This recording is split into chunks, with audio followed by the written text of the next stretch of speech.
they're pretty cool, although not necessarily on a guy with a goatee. Hi, I'm George the Antique Nomad. Come with me as I wander the country in search of valuable vintage, amazing antiques, and cool collectibles. We'll buy, sell, and trade at antique malls, shops, and shows, estate sales, flea markets, thrift stores, anywhere people go to find really interesting things that just aren't made anymore. So come on, let's go! Hello everybody, it's George the Antique Nomad, and I am glad to be with you again. I am at the last Palm Beach show of my Florida season, and it is a wonderful show. And here's a lovely lady. Isn't that phenomenal? Probably from about 1910. I think she's just lovely. This booth has a lot of really amazing things, and so does this show. So let's take a look around and see what's here, because there's some different things than were at the last show, and it's the last time I'll get to show you these items for, gosh, until we come back here in November, and by then a lot of this will be sold and there'll be different things. My grandfather had the CDC cap, and he was the block captain in World War II for civil defense because he was a little too old to serve. But I love that it's on a Haitian carved figure priced at $125. I love her face. I believe that marble is starting to come back. And here's an example of Modernist marble. These are Parsons style marble end tables from the 1970s. The fire dogs here, not really dogs, they're actually interestingly clad dancing women. These are going to be from the 1920s. They're very Art Deco, and I love andirons. I think these are really quite special because they have paint on them, and they've got fruit and florals and that wonderful dancer. She needs a great shade, but what a great base to start with.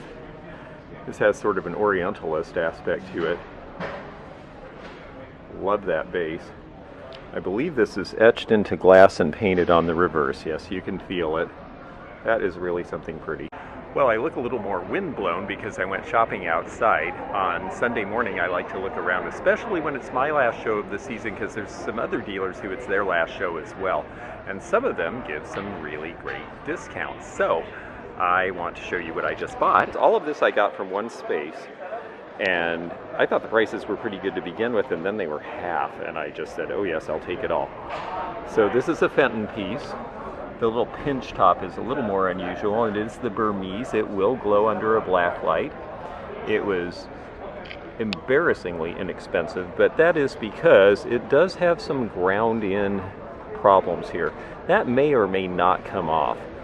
The trick is to try to use, believe it or not, Mother's Mag wheel polish, or Meguiar's, or one of those things, because it takes metal marks off of things, and that hopefully will clean this up. If it cleans up, it's a $45 piece easily.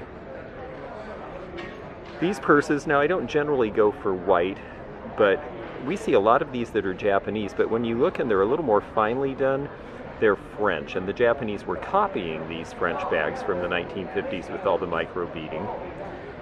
And again, they were inexpensive enough that even though white isn't everyone's color, I thought that they were just really cute and sweet, and a lot of people just like to hang them on the wall. This one has really lovely, very tight needlework. So the roses really come out. I got a little compact. Now this one is a commercial compact for Luxor, and when you open it, if I can do it with one hand, you will see that it has never been used. So it has the original rouge, the original wax paper, the original puff, and the mirror all in good shape. So that was a yes. This mesh purse from the 1920s, I can't tell you whether it was Mandalian, Whiting, and Davis or someone else who made this. It's a little loose at the corner here. It's the only damage I saw, and I don't usually buy them damaged, but I have none in stock. It's a nice wall hanger, and at half price it was, get this, $11. Could not say no at that price. This is a lorgnette. Someone had really bad eyesight because it's 250 power magnification, but they're very cute. It's from the 50s. It has its little original case. It's got almost a cat's eye look with lots of little things. And oh, let's see what it looks like on. I'm sure it'll look great with my big nose. Ah, there we go. I can't see whether I'm in focus because these are so strong that everything is out of focus. So I hope you can see this. They're pretty cool, although not necessarily on a guy with a goatee. And then this little piece here, it does not have a hinge. It was never intended to have a hinge. I checked that out first. It was just a pin dish with a lid. Art Nouveau from about 1900. $4. Couldn't believe that. Had to have that. And then these, and there's a third one. It's a pair of bookends, and then they had an extra one to spare. These are 1930s. They are some sort of a bronze patina over pot metal. And they were $25 for all three. So I figure I can sell the two for the $50 that they're worth. And then the third one will just be a bonus for somebody, or we'll sell it as an individual figurine. So I was very happy with my purchases this morning. This is a good time for me to show you hat pins because I got to buy this collection from my friend Christine this morning. These are original for the most part. Now, one way you can tell, when you see these little knobs under these two colored faceted ones, that's typically something that we see in the 1970s when big hair and big hats become popular again. The other ones don't have that, and that makes them older. You'll see that most of these are long, and there's a couple of short ones. The long ones were made until 1908, and the suffragettes had a riot in New York where the police surrounded them and they panicked, and so they started doing the only thing they could think to do, which was take their hat pins out and stab the police to try to break free. So the legislature did not respond by giving them the right to vote, but they did respond by saying that hat pins could not be long anymore, so then they made shorter ones, like this one on the right. So that's a good way to be able to date them. Some of these are gold filled. Some of them have a glass jewel, like this one. This is also glass. This one's fun because if you hang it on a hat, then you have instant adornment, so you can take a plain hat and make it fancy. All of these should sell in about the $25 to $35 range. There are some that are much fancier and more valuable, but it's a nice little collection, and I haven't had any for a while, so I was happy to see them. We are starting to see Chihuly and other modern glass artists coming into the market because a lot of this has been done over the last 40 years. And so we are seeing secondary market demand for a lot of these pieces. Dale Chihuly, of course, hasn't blown glass himself for a long time because he lost an eye in a car accident, but he has taught a number of very wonderful, respected glass artists. So it's fun to see these, but all of these pieces are attributed directly to Chihuly, with the exception of this one, which is Stephen Cox, the Cobalt Teapot, which was done about 2015, but most of these are 1990s vintage, and we are starting to see them turn over in the marketplace because that's 30 years back, and some of these households are transitioning into new generations. So learn your marks, learn your artists if you like Pilchuck glass, because there were a lot of artists trained by him who are very good, and if you recognize their work and can attribute them as a Pilchuck school artist who trained under him, they're worth more. And this fellow is no longer with us, but these are Antonio de Ros, and these are Murano. I love the shape and form of these birds. They are just so fun. These were done in the early 1960s, and look at that great green color. Who needs uranium glass when you have something that just glows under natural light? Gee whiz, I love it. He does have a pretty booth. I really enjoy this. He's got a nice mix of modernism, and he's using a lot of glass. I think people like color in Florida. That's what I notice. They're not afraid of things that are vibrant. Maybe the first thing that he saw, he had like marble. It was a friend of mine. It's interesting to hear that she bought marble. I think marble seems to be coming back. It's a pedestal. I think he had 2 pedestals marble, and he had 3 of these stackable tables. Interesting. She bought all of those, and then she said, I am going back home to Canada. I wanted to focus in on this dealer's Miriam Haskell so you can see some things about the construction. Look how there's a lot of clusters of little pearls, little stones. That is one of the hallmarks of Miriam Haskell, and this is a very collectible name in costume jewelry right now. So if you see Haskell, pick it up. This one's a very good example of the type a thing that seems to be popular right now with her. He's very cute. Thank you. Yes. What's your name? It's Nugget. Nugget. Well, hi, Nugget. What a great face you have. Yes, hello there. Yes, he's adorable. This is a very pretty set of sterling and enamel spoons. Marked Christiana J. Tostrup, so these should be Danish. Scandinavian enameling on silver and flatware is very collectible and very popular. And this is a really nice set. Service of 12 with the tea strainer. Ah, that was nice of him to turn the light on for us. Tea strainer, tongs. It's a beautiful set and probably the most complete set I've seen. And the case indicates that it's older with this silk lining, I'd say probably 1920s. These are artists made from spoons, and I'm seeing a lot of things made from flatware, but these are really skillfully done compared to a lot.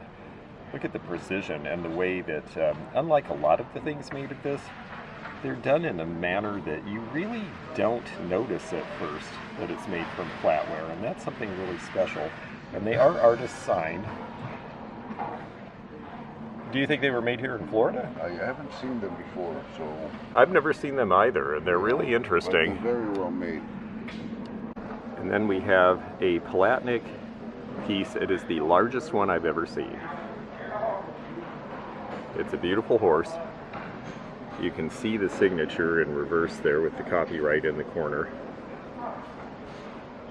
This is going to be several $100s.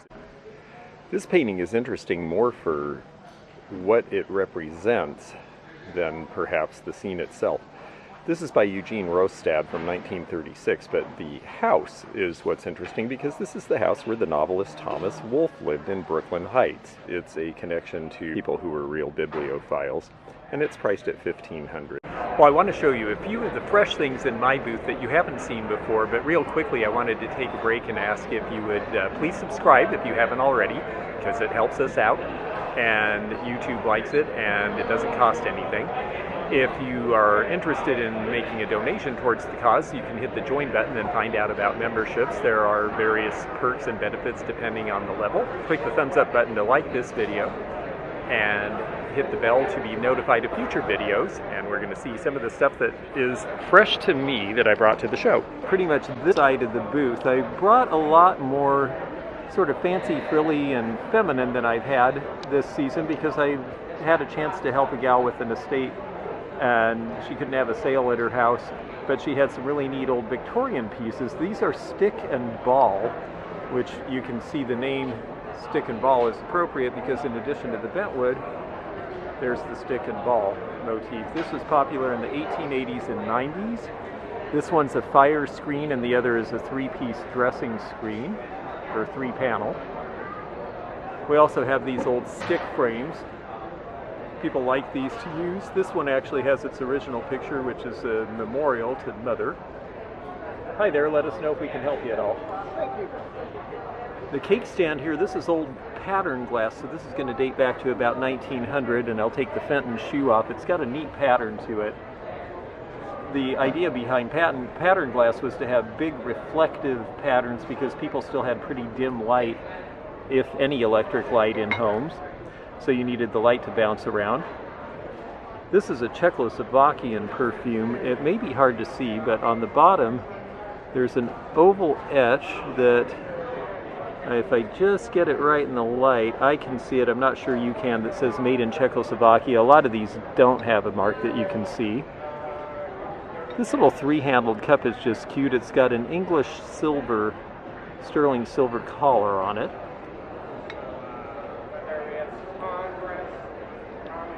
And then I got a big collection of these. These are silhouettes, but they're not the type you're used to with the reverse paint on glass. This is the original kind of silhouette.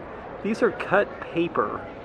Somebody actually meticulously cut all of this design out to get these trees and the figures, and it's just really neat. And you can see it says something about ma mère, which I believe is French.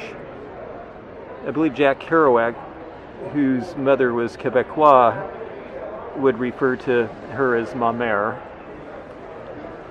cranberry glass shade, that's an early one. Here's another one of the cut work pieces. You can see in the fence, see how that's not uniform? That's because somebody did all of that by hand. They sell for quite a bit more than the reverse painted silhouettes, all things being equal. Usually in the $75 to $100 range and up. This sweet scene with the tinted photo is printed on the back of the glass and sandwiched together. And it's got the brass corners for the frame. And you see some half dolls and the embroidery piece here. Here's some more of the silhouettes.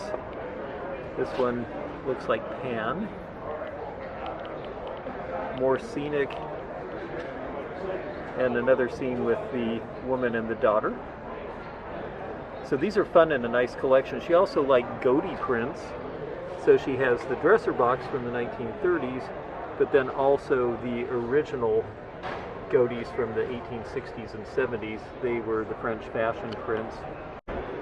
This is a very scarce piece here. This is a National Airlines wing for an agent. National Airlines actually started in St. Petersburg, moved to Miami, and then was absorbed into a bunch of other airlines when deregulation happened. But this wing is going to be from about 1950. They sell for about $85 because the ones that say agent are a lot harder to find than the typical ones that they would have just given out. This was actually for a uniform, not just to be given to kids flying on the plane. And then the little lapel pin with the little tiny ruby in it is also National Airlines. Those are worth $25 to $30 as well. And then we have this sterling baby rattle from 1951.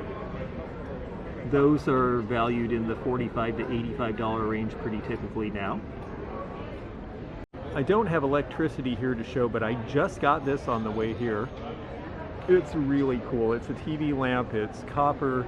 All those little jewels that you see in the saddle light up from behind. I haven't seen this one before. I think it's great. I have it priced around $75. I also got this Panther TV lamp, and it's going to be in the $60 to $65 range now. And then I found this very sweet sentiment from the 1970s. I just thought that was fun and colorful. So definitely have some fresh stock at the show. This is unusual. It looks just like a print, but when you look really close, and this is a Hooray design,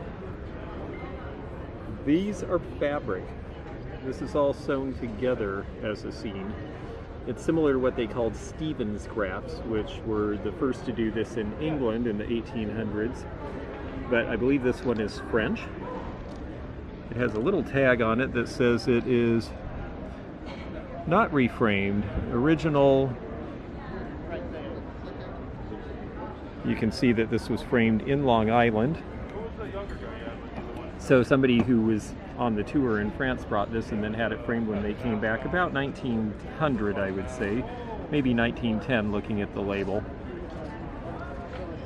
These are pretty collectible. I expect this would sell somewhere in the $100 range. And I have two of them. I was very excited to see this because it's something unusual I've always liked. I've never owned before as a dealer, so it's another bucket list thing for me.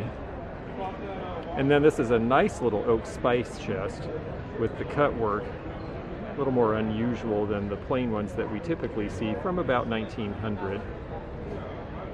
And this is a crazy quilt block.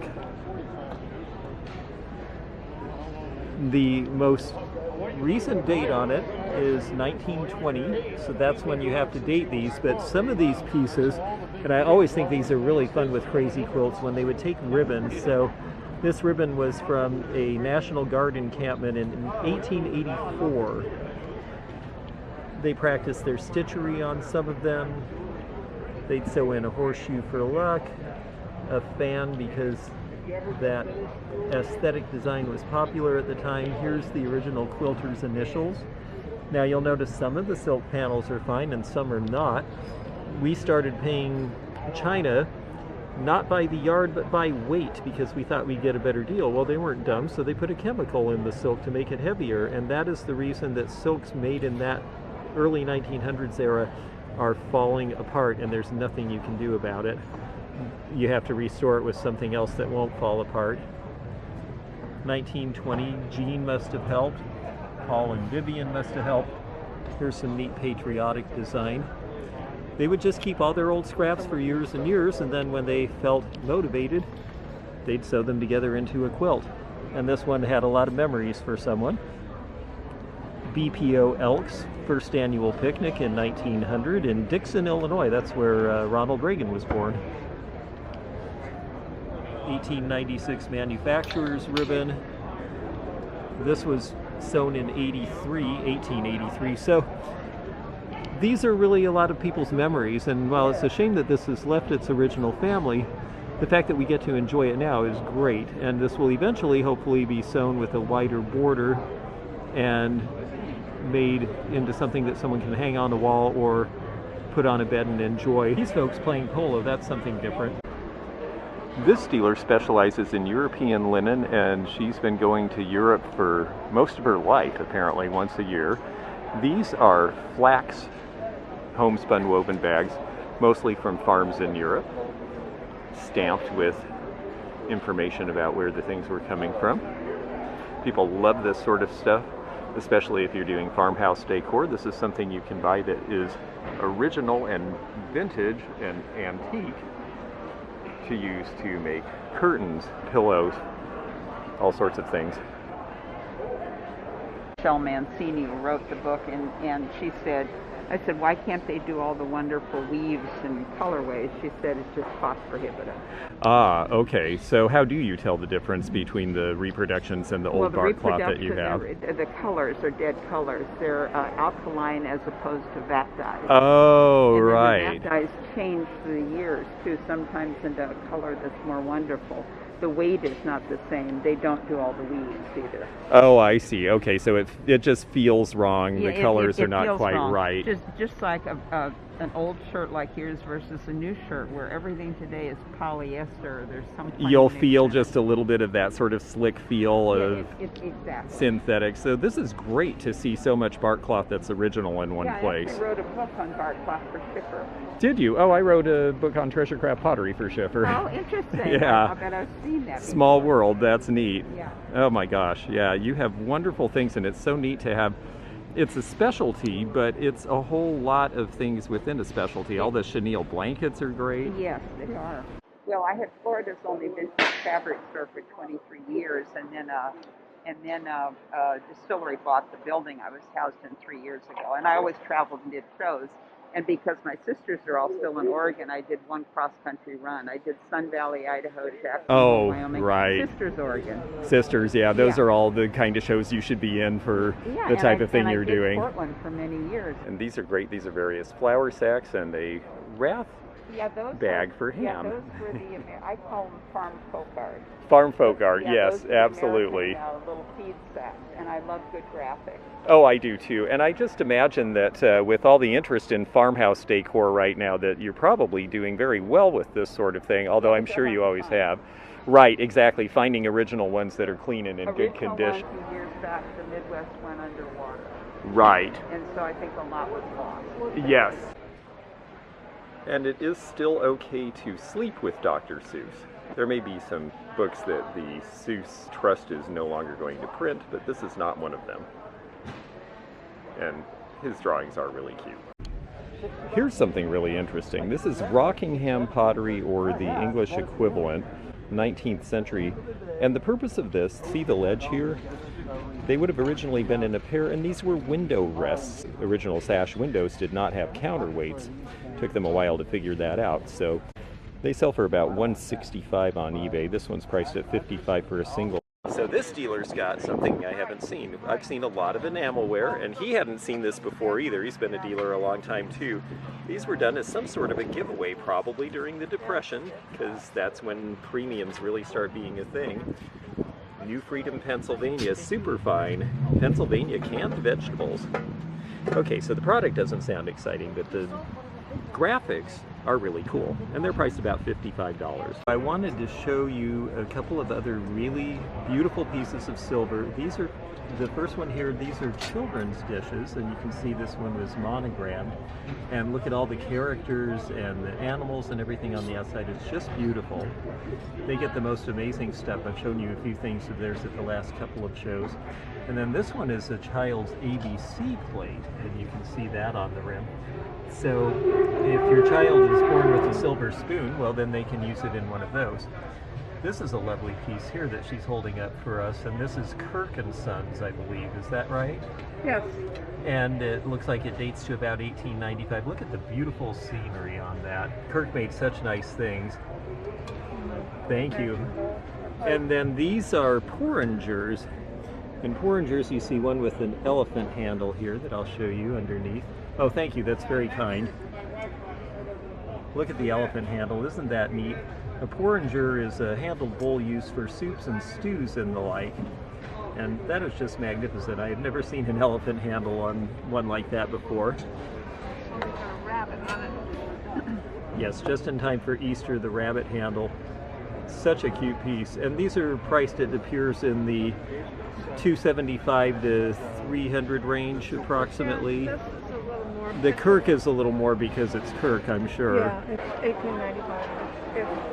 It's heavy. It's Very heavy heavy. sterling, so that one's $18.95, yeah.